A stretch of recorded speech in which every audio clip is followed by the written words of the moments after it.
बुल्ढाना जिले के खामगांव शहर में बालापुर फैल इलाके के नागरिकों ने राष्ट्रीय राजमार्ग पर दिशा निर्देशक बोर्ड, साइन बोर्ड और गति अवरोधक लगाने की मांग को लेकर आंदोलन किया, जिससे खामगांव अकोला मार्ग पर यातायात कुछ समय के लिए ठप हो गया।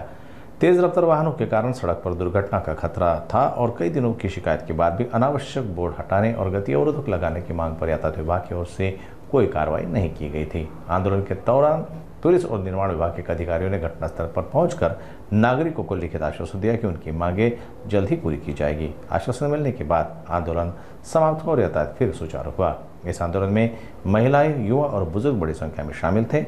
अब देखना होगा कि पुलिस और निर्माण विभाग के अधिकारियों द्वारा आंदोलनकारियों को दिया गया आश्वासन पूरा होगा भी या स्थिति जस की तस बनी रहेगी। मी संभाजीराजे प्रभाग सुधार विकास समितीचा अध्यक्ष या नात्यानं या प्रभागाची काळजी घेणं हे माझं आद्य कर्तव्य बनते, म्हणून मी या ठिकाणी बरेच अपघात झाले, म्हणून मी या ठिकाणी आज 3-4 महिन्यापासून यासाठी मी झुलत आहे।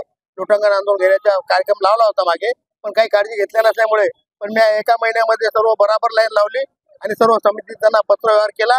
पत्रव्यवहार केल्यानंतर त्यांनी मला कुठल्या प्रकारचं उत्तर दिलं नाही आणि आज माझ्यावर आंदोलन करण्याची, लोटांगण आंदोलन पती पत्नींना आंदोलन करण्याची वेळ आणली, म्हणून आम्ही या ठिकाणी आज आंदोलन करत आहे। अपघात घडू नये, पुढील घटना घडू नये म्हणून या ठिकाणी गतिरोधक बसवणे, या ठिकाणी दिशादर्शक बोर्ड बसवणे आणि अपघात होणार याची ट्रॅफिक पोलीसवाल्यांनी सुद्धा काळजी घ्यावी अशी माझी विनंती आहे। याआधी किती वेळा तुम्ही पत्रव्यवहार केला? याआधी मी एक वेळा केला होता, त्याचं काही उत्तर आलं नाही। हे ऑफिस अमरावतीचं इकडे गेलं, कोणी म्हणे अकोल्याला गेलं, त्यावेळेमुळे मी थोडा मिसगाईड झालो।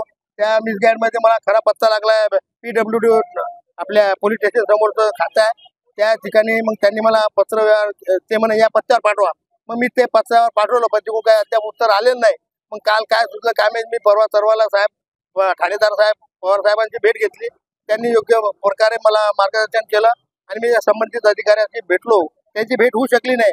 ते मला इथं संध्याकाळी येऊन भेटले, फोन करून मी भेटलो त्यांना, ते म्हणत मी आता काय पाहिजे तुम्हाला पत्र घ्या म्हणे हातात।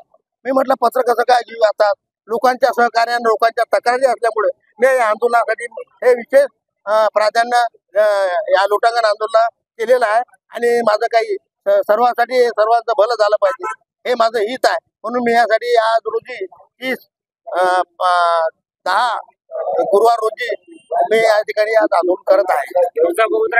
पुढचा पवित्रा या प्रकारचा आहे, त्यांनी जर मला आज रोजी बरोबर समाधानकारक उत्तर दिलं नाही आणि गतिरोधक दिशादर्शक बोर्ड लावले नाही तर मी पुन्हा आंदोलन करेल, यापेक्षा तीव्र करेल। लोकांच्या सहकार्य आहेत, त्यामुळे मी त्यापेक्षा जास्त जोरात आंदोलन करेल।